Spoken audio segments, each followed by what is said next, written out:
Hey all, Farmer Jesse here. Welcome to the No-Till Market Garden Podcast, episode 10. So I had this idea. A lot of people with whom I've spoken, is that even the right grammar? Anyway, in the interviews and just in conversations about no-till, have talked about vermicomposting and utilizing worms, and I thought it would be helpful to all of us to bring in an expert on the subject and fill us in on all the nerdy details of vermicast, what it can do, what it can't, how it mitigates diseases, and how to properly set up a mid-scale vermicomposting system on a small-scale farm. And so I got a hold of Rhonda Sherman, whose new book, The Worm Farmer's Handbook, is one of my absolute favorite books I read in 2018. No, scratch that. It just was my favorite. Such a great book. But I got her on to talk all things vermicast, about their amazing biology and all those good things. This was a wildly educational conversation. And also, if you want to pick up a copy of Rhonda's book or anything else from Chelsea Green Publishers, use the discount code NOTIL, all caps, one word, over at Chelsea Green and get a 35% discount. So yeah, that's chelseagreen.com. They are the publisher, and just use the checkout code NOTIL, like I said, one word, all caps, at the checkout, and gets you a 35% discount. That's super cool. And also it helps the show. They give us a little kickback. But before we get into it, today's show is brought to you by no-tillgrowers.com. We're working to build a hub for the no-till market garden movement with articles and videos and podcasts and all the info we can track down and create on no-till market gardening, as well as very lively forum. So go check it out at no-tillgrowers.com or follow us on Instagram at no-tillgrowers. Actually, do both. That's cool. And we are dedicating this month to women in agriculture. So I am excited to kick that off right now with the amazing Rhonda Sherman of the Worm Farmer's Handbook.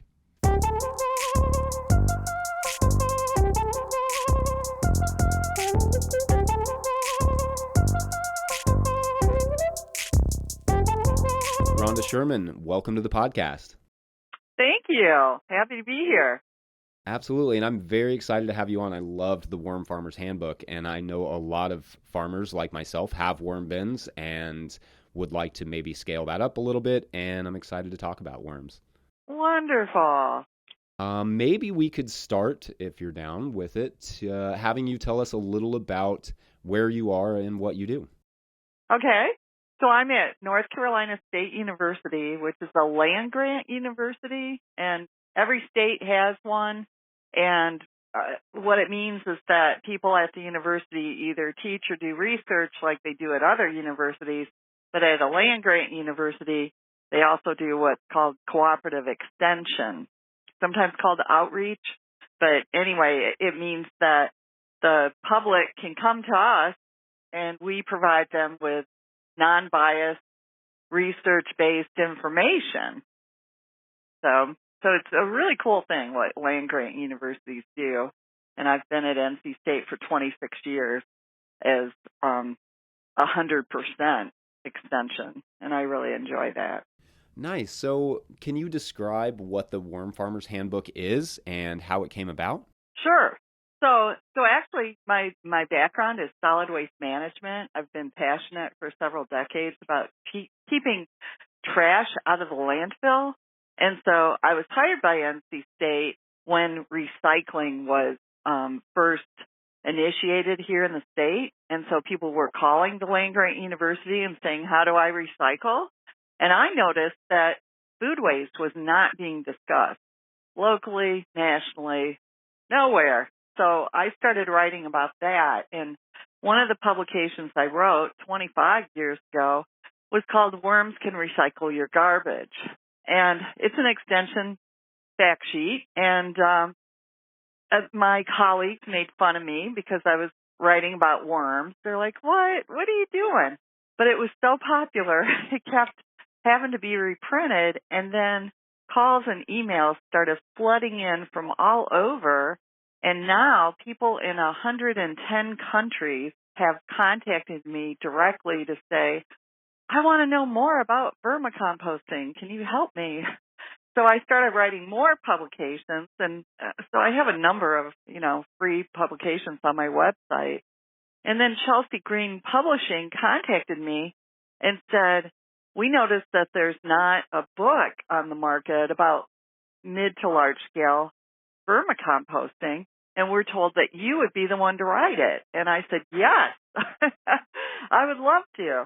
And so I did, and the book just came out 2 weeks ago. And so I'm really excited that it's out there because there's just a huge interest in vermicomposting by farmers. More and more farmers want to do it. Some people who are retiring or they have a farm that they want to diversify, because the markets aren't so great for their crops or animals anymore. So they're turning to vermicomposting.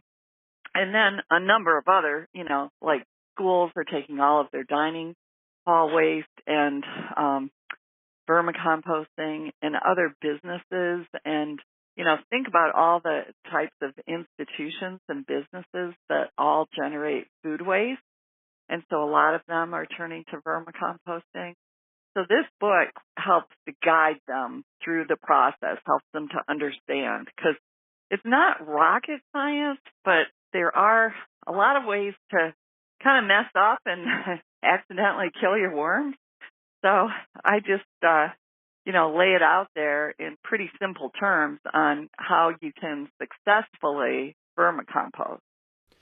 Nice. It's funny. I have a couple things on that. Like, one is that I think I was looking at it maybe a few months ago, maybe a year ago. I was kind of wondering about mid to large scale vermicomposting. I had a friend who was interested in composting, and I was going to try and talk him into it, and I couldn't find barely any information on how to start an actual large scale operation. So when the Chelsea Green sent me that book, I was like, I've been looking for this.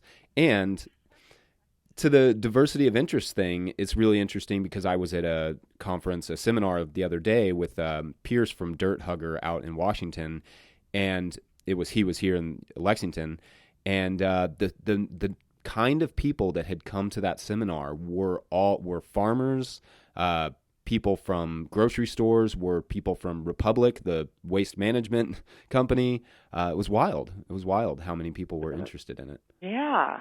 Yeah, it's really exciting to see. And then, like I said, 110 countries. So, people around the world are doing vermicomposting. And, here in the United States, most of us aren't even aware of that, but it's really happening in a really big way around the world. Yeah, and that's great. I think it's really, really interesting. And I think in reading your book, I found their biology to be really interesting. And I'd love to dig into that a little bit. We have a very nerdy audience who likes the nerdy details. So I'd love to get into some of the science with you. Maybe we could just start with you telling us a little bit about something I didn't really realize is that worms kind of share their bins. It's not just worms in there. So they're not even really directly consuming the fodder. Can you kind of explain what is in a worm bin and how worms eat? Well, there are so many microorganisms that come in with the bedding and the feedstock. And so the worms, they're really small worms. They're not like big fat night crawlers, that what most people use is called Eisenia fetida. A common name is red wiggler. But anyhow, they're small worms, tiny mouths, of course, no teeth. So they're basically sucking in these microorganisms. So the microbes are secreting enzymes that degrade the organic material, and then very tiny particles can be absorbed into the microorganisms. And then the worms come along and suck the microbes in, and any really tiny particles, like coffee grounds, those can be sucked in by worms. But anything larger than that is, it's going to have to be broken down for a while, by the microbes with their enzymes. But also other arthropods are in the worm bin. So insects that have, their eggs have been deposited on the feedstocks, and we don't even see the eggs, but then the insects hatch, and they're really tiny too, but they're decomposers, and so they're tearing apart those particles, and then they can be consumed by the worm. Yeah, that's so interesting. So I often think of, I'll put our spent microgreens on top, flip them upside down and put them on top of our worm bins. And when I pull that up, there's kind of there's a mass of worms, but there's also just kind of a slime. So I'm imagining that that's sort of the microorganisms at work, and then the worms are sort of going through and consuming them. Would that be roughly accurate? Yeah, because the worms are mostly consuming the microorganisms. And then, like I said, any tiny particles that can be taken in, but it's mostly microbes.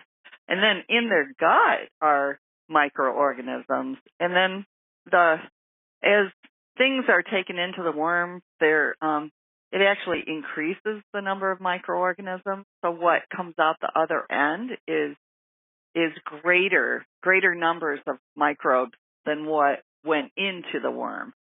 And that's very cool, because then, their castings are just teeming with microorganisms that can be very beneficial to soil and plants. And those microorganisms, can you give us an idea of what those are? Are they all, primarily bacteria? Are they? Well, yes. The largest number of microorganisms would be bacteria, but you'd also have fungi and probably some rotifers and actinomycetes, just a number of categories of microorganisms. And then within those categories would be, of course, many, many, many species, different types of microbes. But, probably at least 80% of the microbes would be bacteria, some form of bacteria. Yeah, that's really fascinating. And it's also, so they're eating disease and pathogenic microbes and that sort of thing as well. And those are generally being digested in the worm? Yes. There have been several studies around the world about using worms for bioremediation or having worms consume biosolids, human manure, and knowing that there's E. coli, Salmonella, Helminthova, different pathogens. And some studies have shown that a known number of pathogens is being consumed by the worm, and then what's coming out the other end is in greatly decreased numbers, like, barely any, which is really great news, I mean, it just shows that these pathogens are being absorbed into the tissues of the worm instead of coming out the other end. Worms are also being used to remediate contaminated soils. So again, like cadmium and heavy metals and, dangerous compounds are being absorbed into the worm's tissues and not coming out the other end, or coming out the end in smaller amounts anyway. That's really fascinating. Are there government programs working on the human manure issue? I feel like that's a big one, right? With waste management. Well, it is in other parts of the world for sure. I mean, it's very common in other parts of the world, and in fact, I think in Australia, their roadside rest stations, they're using worm bins, for toilets. So, I mean, you know what I mean. They're toilets, but they're being processed by worms. And so, but, many other countries, worms are being used to process human manure. But here in the United States, it's rarely happened.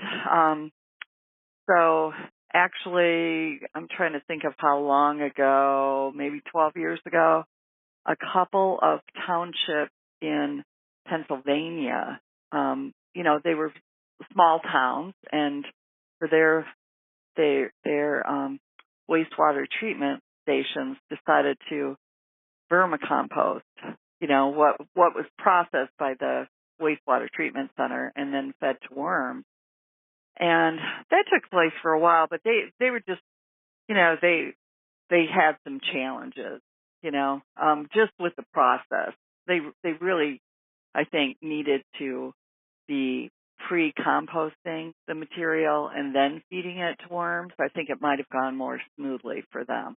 So it operated for, I don't know, a few years, and then that stopped working.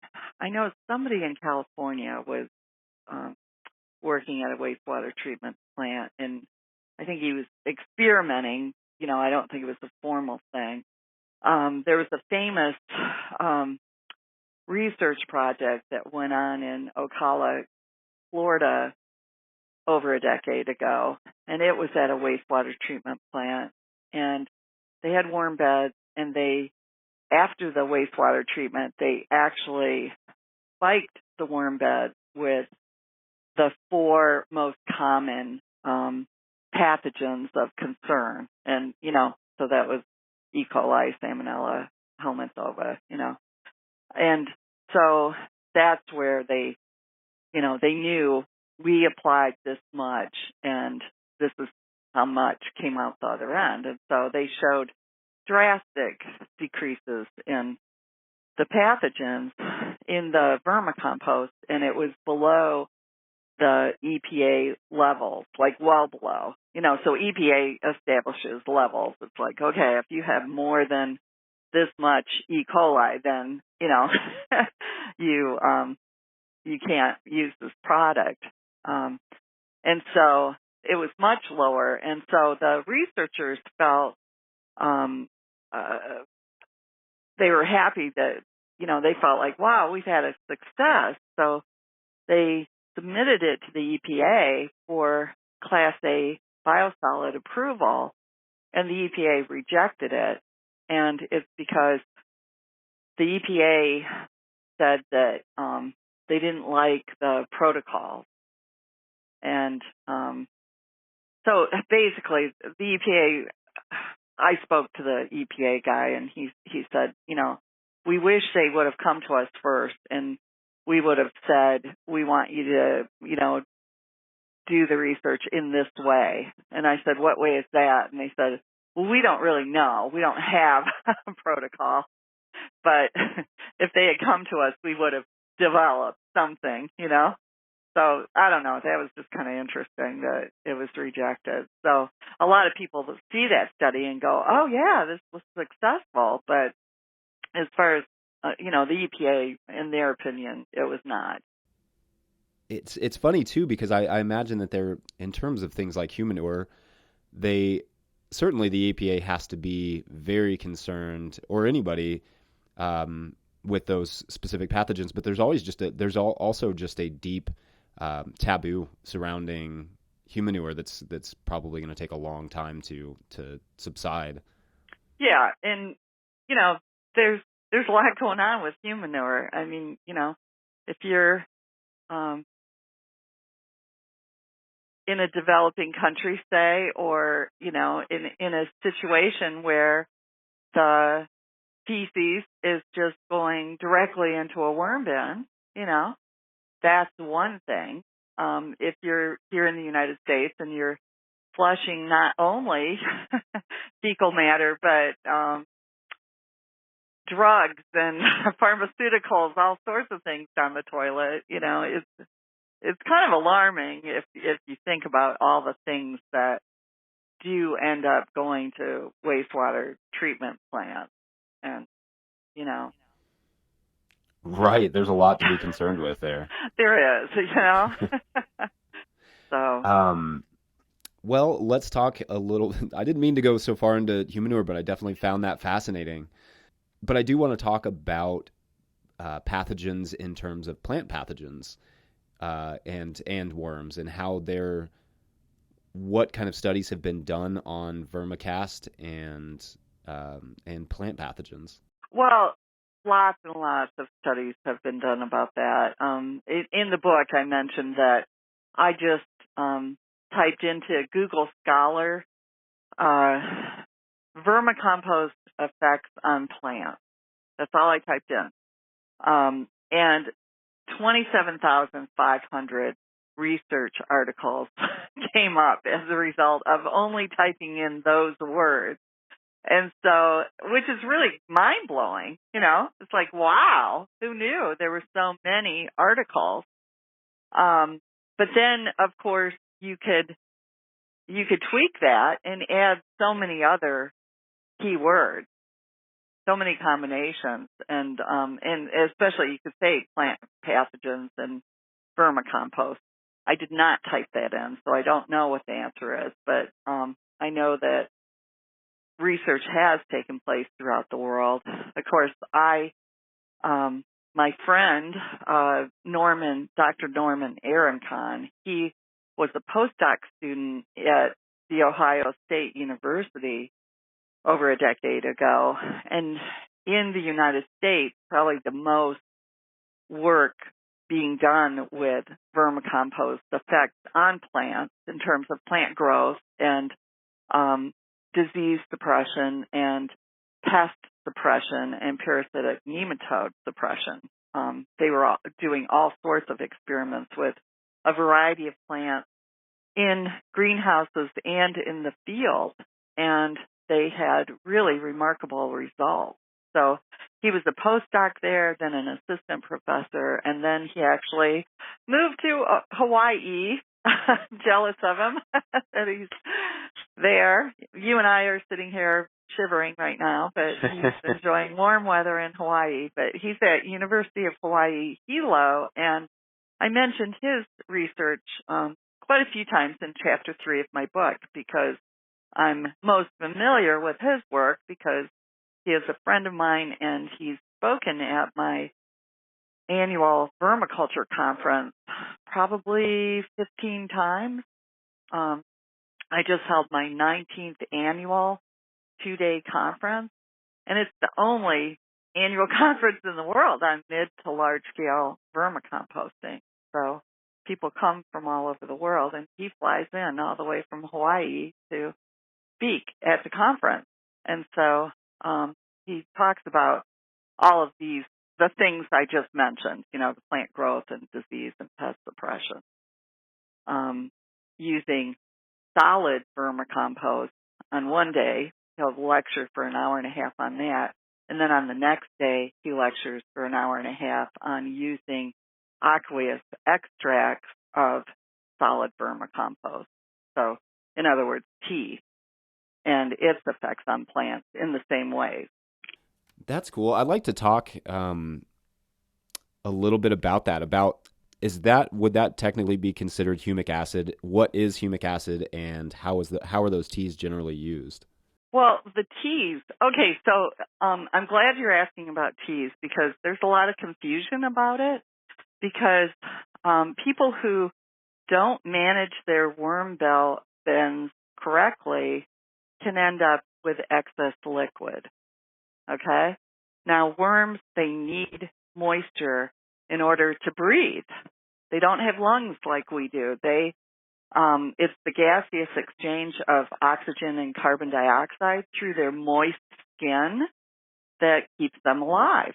And so a worm bin, in the upper layer where the worms stay, they hang out in the top 4 inches of a worm bin, it needs to be at about 80% moisture.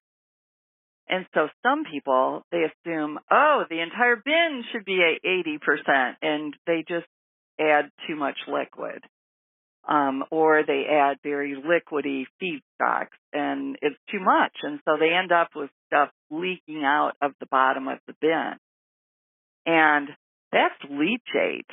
But unfortunately, a lot of people call it worm tea. They're like, oh, look, I'm getting this free fertilizer out of the bottom of my bin, and look how it makes plants grow. And it's like, yes, it is dense in nutrients. It does have nutrients that plants will respond to. So in that way, it's positive. But you're taking a chance with it because it's passed through undigested material in the bin. It contains lots of anaerobes and could have pathogens, could have lots of excess salt, acids. It's all a mystery. I call it the stinky mystery liquid. because it does stink because it's anaerobic, and it is a mystery because we don't know what it's been through, okay?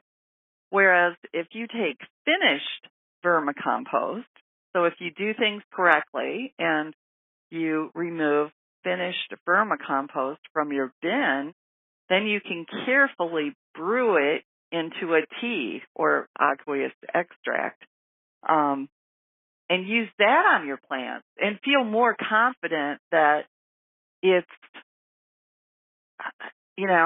that you've used good quality vermicompost to make it. So it's going to be a higher quality tea. The tea is a product of what it's made from. So, if you have poor quality vermicompost, then you're going to have poor quality tea.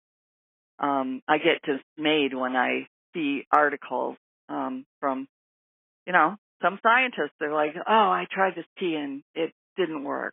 And it's like, well, so what did you start with? I think a lot of people don't really understand, the process of composting or the process of vermicomposting and those differences and how important it is to make a good, safe tea, by using clean equipment and not adding sugars because there will always be pathogens. We were just talking about, E.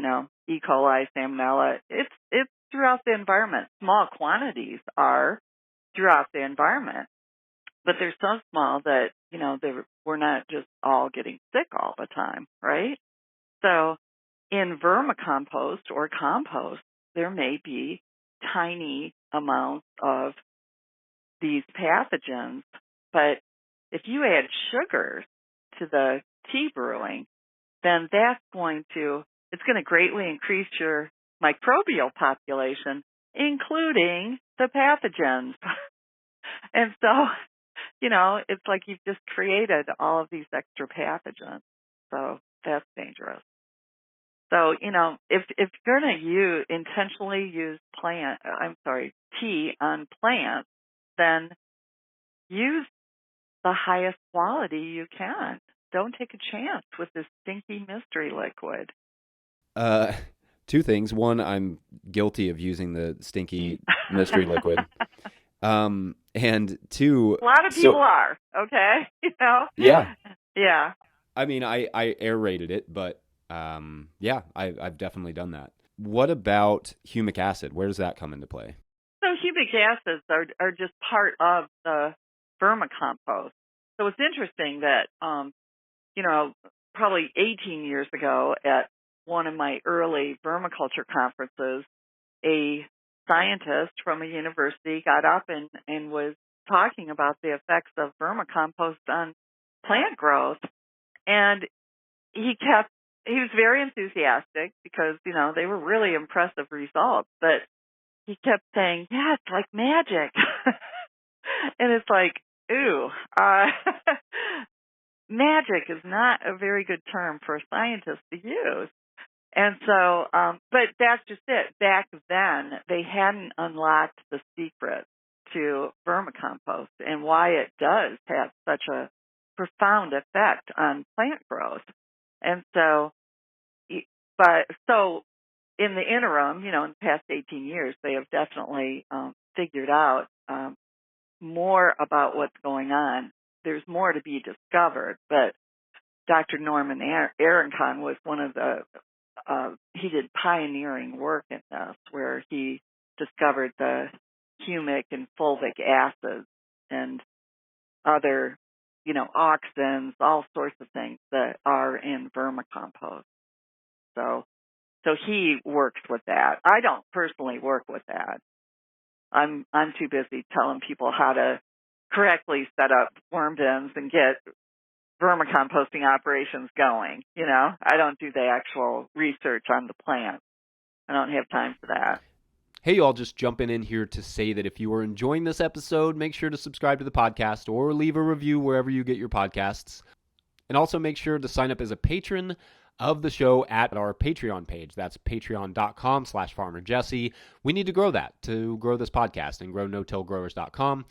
That was a lot of grow in there, but we're going to roll with it. That's what the money currently goes towards, doing those things. So that's patreon.com/farmerjesse.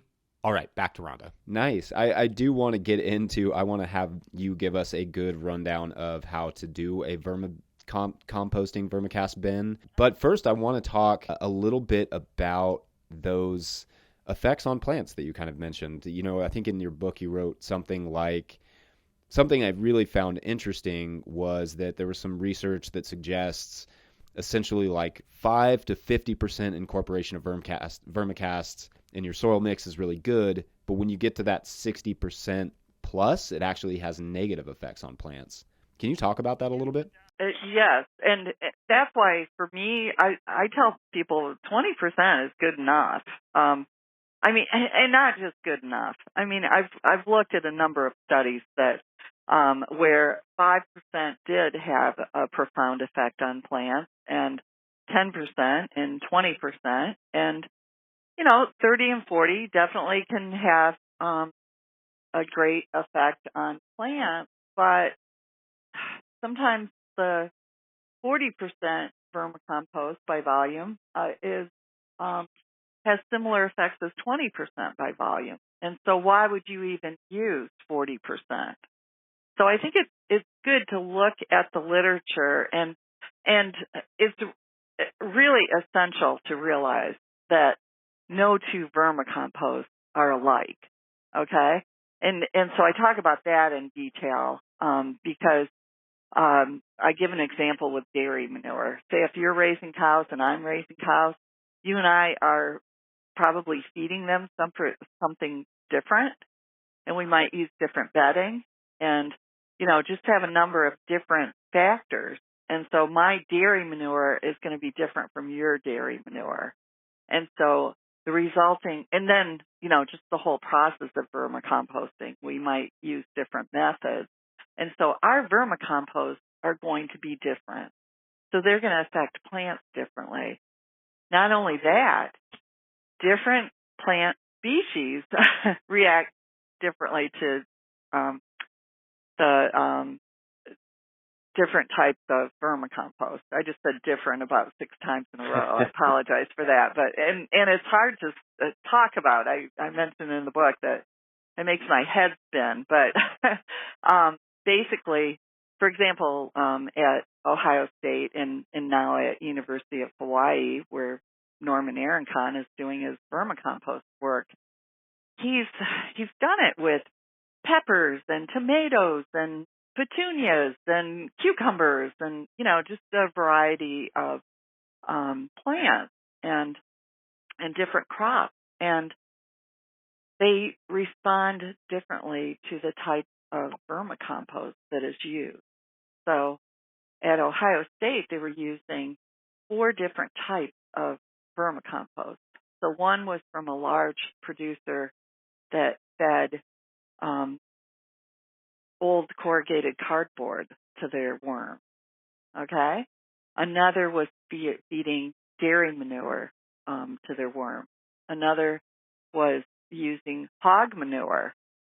Another was using food waste. So they had this 4 different types of vermicompost that they were applying to different plants, and the plants responded differently. And I can't tell you off the top of my head, which species responded in which way, but I'll just pull this out of the air, and I'll say that, for example, tomatoes may have loved that paper waste, but the peppers responded much better to the hog manure, And overall, I was told by a previous researcher there that overall, plants seem to favor the hog manure vermicompost. They were getting better results from that. So very interesting, huh? Gosh, that is definitely something that can make your head spin if you're thinking about. Yes. It's not just about the vermicompost. Oh, the listeners understood that, that just, the different types of feedstocks that you feed the worms, the different ways that you raise them, it's going to produce a vermicompost that certain plants might love, and I say love, I mean, obviously they don't love it, but there might be highly significant plant growth with that type of vermicompost, and then, where you only need to give them 5% or 10% or 20%, and there may be other species of plants where you need to apply higher levels of vermicompost for them to for you to get the results you'd like. But generally, 20% vermicompost is good.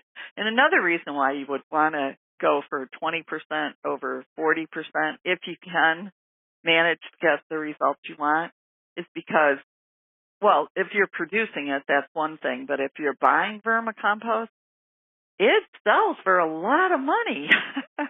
And this is also another thing the listeners might want to know if they're thinking of starting a larger scale vermicomposting operation.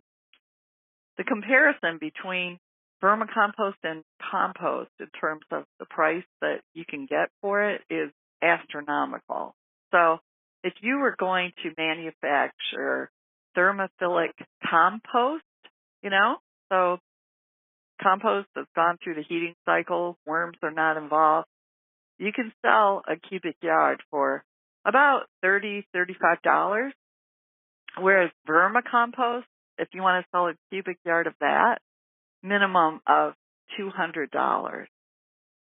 And I know somebody who packages vermicompost and sells it for $1,800 per cubic yard. And it's because, people aren't doing the math, or they wouldn't know, I have no idea how to figure out how to do the math, but unknowingly they're paying $1,800 per cubic yard for vermicompost. So there's money to be made.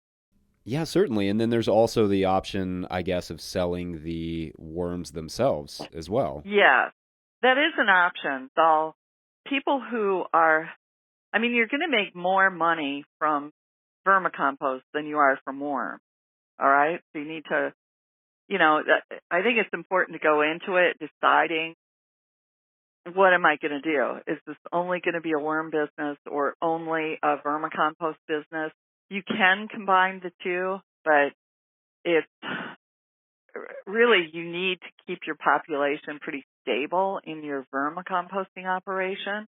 And so a lot of people will grow worms separately. And I talk about that in the book, how you can breed worms separately, and that would be the way to sell them if you wanted to do that. So let's talk a little bit about setting up maybe a larger scale bin. When you think of farmers, a lot of us are, after we cut a crop out, after we take a crop out of the ground, we're often taking it to the compost pile and leaving it there. So, on a larger scale operation, that can be, hundreds, if not thousands of pounds of material every year.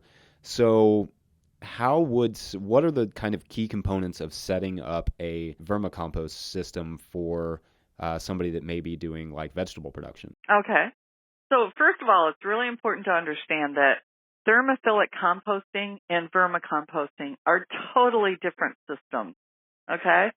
And so if you were going to do thermophilic composting, you can have a nice big pile, like your pile can be 10, 12 feet tall and as wide as, your equipment can handle, and you can have long windrows of it. So you can really handle a lot of material with thermophilic composting. However, with vermicomposting, we call it cold composting. You don't want it to heat up. You'll kill the worms if it heats up. So it's a shallow system. So it's a shallow horizontal system. When I say horizontal, you may feel like, I've got this old chicken house and, the ceiling is 8 feet tall, and so I can just, have a nice deep pile in here for vermicomposting. And it's like, no, you can't. it can't be higher than 2 feet. So, so it's just going to be, less than 2 feet tall in whatever space you have. So if you mentioned tons a year, what I would do with that is I would thermophilically compost it. And with that, you can make sure that you can reach temperatures that will kill pathogens and kill seeds, because you wouldn't want to be selling vermicompost or using vermicompost with a bunch of seeds in it, where you're going to have tomato plants come up where you don't want them to be. So by thermophilically composting, you'll get rid of those things, but you'll also decrease the volume significantly. So you might end up with half the amount of material, and then you can feed that to the worms. Oh, nice. Yeah, that's a good option, to take that and then pass it back through the worms to kind of add some nutrients to it, or some biology at least. Right, because, and again, it's a different system because, with thermophilic composting, it's the microorganisms that are doing the work.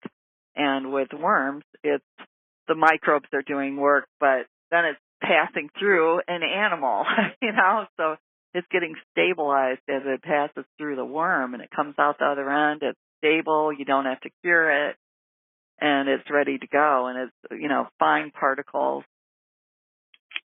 So it's got a lot. And then, it has even more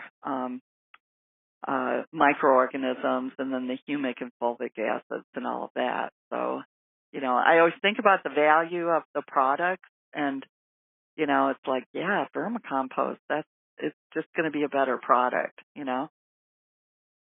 to have a better effect on plants than compost will. Right. So after, let's just say, one, is it requisite to have something to hold them in? Can you do vermicomposting on the ground? Yes, a lot of people do it on the ground in windrows. So, yeah, because, and this is the most important thing to realize with vermicomposting, is you have to have the correct species of earthworm. A lot of people think, oh, I know what a worm is. They live in the ground, and I'm familiar with worms. And it's like, no, there are actually 9,000 species of earthworms, and they range in size from half an inch to 22 feet long. So that's a big difference in earthworms. And furthermore, all of those species are categorized according to what they eat and where they live. And so there were 3 categories. And the first 2, anesic and endogeeic, they do what we expect of earthworms. They live underground in burrows, and they eat the soil. But then there's a third category, and that's called epigeic. And those earthworms don't live in the soil. They live on top in the leaf litter. And so, like if you're walking through a pasture and you see a cow patty and you see worms in it, those are epigeic worms. And that's what we use for vermicomposting. Yeah, that's and only interesting. 7 species out of the 9,000 have been identified that are suitable for vermicomposting. 4 of those are temperate, 3 are tropical, but there's 1 species that almost everybody uses. I've been to tropical regions, and they're using this species of earthworm, and that's Eisenia fetida. And it tolerates a wide range of environmental conditions, and it adapts more readily to a bin or a bed.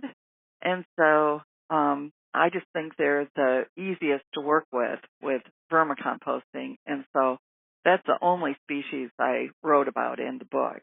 Okay, so you get the right species, you get the right space. It's not too high, and it can be in a bin or on the ground.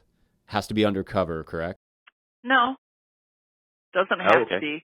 Out in California, they have a milder climate, and so there are a lot of outdoor windrows there where they just put seed stock on the ground and add worms to it, and they'll have, So the worm windrows, they come up below your knee, eventually, not to start with. You always start with 6 inches of aged organic material. So a lot of people will use finished compost, and so it's got that 80% moisture. The worms live in it, and then you would apply you'd apply about an inch of feedstock to the worms, okay, to that windrow, and wait until it's consumed before you add more. So depending on the conditions, and the number of worms you have will determine how quickly the feedstock is eaten. So you don't do it on a schedule and say, okay, well, I fed them yesterday and it's time to feed them again. You don't do that. You check and make sure their feedstock's gone, and then you apply more. But by applying just a thin layer, it's less likely to heat up and fry the worm. It works really well, like I said, in temperate, so along the West Coast, so you'll find a lot of vermicomposting outdoors in California and Oregon and Washington. But there's also someone in New Jersey who has outdoor windrows, and he is feeding only coffee chaff. So it's like when you roast the coffee beans, you get that outer hull, and that's what he's feeding to the worms, and it's working really well for him. So, it's harder to manage in, colder climates, but it is being done to do it outdoors. Wow, that's interesting. So is he just covering them in the wintertime? I think he told me he's not even covering. There are ways to, in the wintertime, you would want to apply a thicker layer because, like I said, you're trying not to heat up, not to let the active organic material to heat up. But that's especially important during the summertime. But during the wintertime, it's a bonus. So you'd want to apply 2, maybe even 3 inches of feedstock in the wintertime. And then, that's generating a little bit of heat, and that will help out the worm. So, it really depends on the situation because, it's affected by humidity, it's affected by wind, super windy conditions, that could be drying out the windrow. So, it really depends on the situation, and that's why I talk about that a bit in the book, about the different types of covers that people do use to help protect their worm during cold climate. Or if it's really rainy, that's a good idea to cover the windrows. But, if you have 1.5 miles of windrows, you're probably not going to be able to cover them, So you just kind of roll with whatever's happening. And with climate change, it's concerning that there's more unpredictable weather. So I know a worm grower in California who does have 1.5 miles of windrows and got uncharacteristic, extremely heavy rain for days, and the worms crawled off. And it's like, oh no, this is not cool. But they eventually came back. So, that's kind of interesting too. So just lots of factors and variables, and that's why the book is so important, because it, I discuss just a number of things that can happen and how you can respond to them. So I think that's really helpful.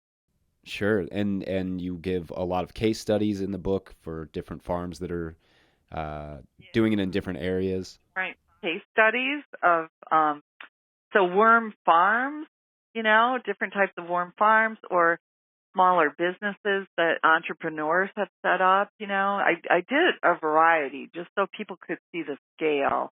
I don't like people to think that, to approach something and and here's the Cadillac way of doing it. And they get discouraged because it's like, well, I don't have that much money. Or I don't have those resources. I won't be able to do this. And they move on to something else. And so I always like to show them that, hey, if you just put it in a small pile or use concrete blocks, there are just a number of ways of doing this and reaching success for whatever success means to you. Right, and I'm sure there is a level of this that's pretty profitable. I mean, we were talking about those numbers earlier, $200 a yard.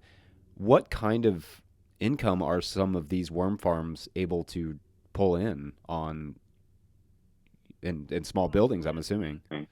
Yeah, one of the worm farms that I profile is in California, and it's called The Worm Farm. And they were featured on a television show called Blue Collar Millionaire, because they are. So you can Google Blue Collar Millionaire, a whole can of worms. Hey, you all, so I did Google this, and it is impressive. I mean, not the Blue Collar Millionaire show. That is just a bunch of really bad puns, and we all know that puns are not funny. Anyway, I think these worm farmers made something like $2.5 million in gross revenue in 2014, and we're projecting $4 million in 2015. Just like our farm. Totally. All right, back to Rhonda. So the TV show came to check out their operation, and this worm farmer, he attends my vermiculture conference every year. Like, he's been to, I think, 16 out of 19. He comes every single year. Not because he needs to learn how to be a better worm farmer. He loves the networking. It's just great. All these worm farmers from all over. But he also really enjoys sharing the information that he's acquired over the years. So he has a 40-acre ranch that used to be primarily a chicken farm, and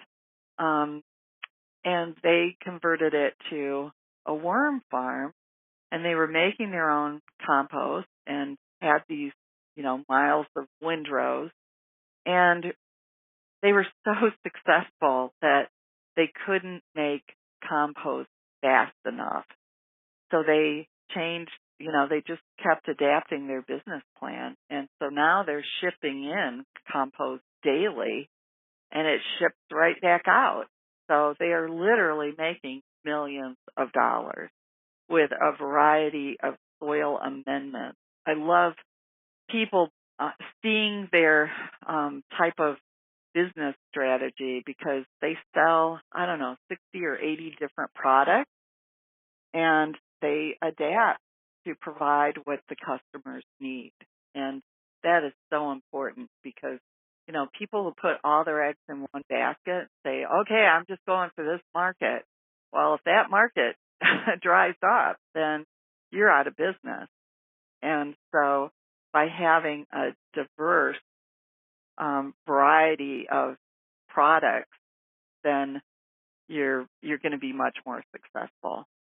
So I think it's really important to look at what they have done and consider it, as an option. And he's just an open book on it.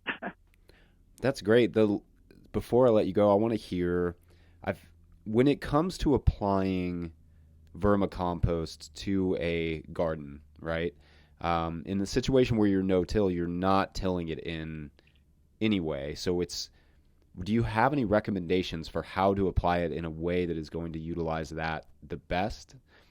And an example of that I was thinking is that you're going to mix it in with your compost, your main compost, at that percentage of maybe 20%, and then apply that as you would apply your regular compost. Does it need to be covered, though? I was wondering if it's water soluble. Are you going to lose a lot of nutrients if you put it right on top of the soil? No, I would just water it in. Isn't that what you? Yeah, it has very similar properties as compost in terms of how it affects soil. So if I would treat it like compost. I would just use less of it, though. And I've been guilty of, it's like, wow, this vermicompost is so great. And then I over apply it, and it's like, no, I have to remind myself that it's just so potent that you just, you don't want to add too much of it. So you can definitely use more compost than you can vermicompost. And you just have to be careful about that. So you could have, maybe 10% vermicompost and then have however much compost you like to use. That's great. Well, Rhonda Sherman, I've really enjoyed this conversation. I've enjoyed it too. This has been great.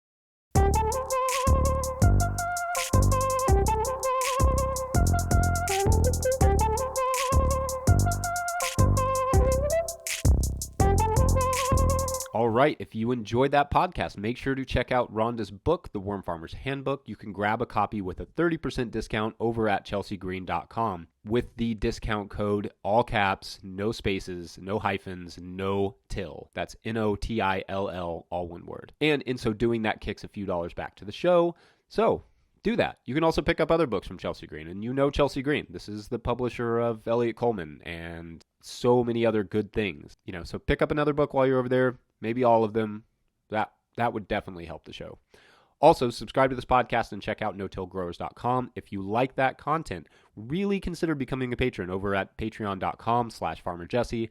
That money goes to keeping this thing afloat. It's not cheap. It's fun. This is not cheap.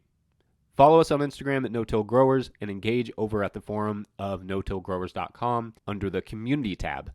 If you have any thoughts on the show or on no-till farming or just stuff, go over there and talk about it. Anyway, thanks for listening. We'll see you next week. Bye. The bottom line is earthworm husbandry. So, farmers, people who are used to doing animal husbandry, worms are just part of the herd, and you have to treat them in a similar way. And so it's about caring for the worms. It's not about the type of system that you choose.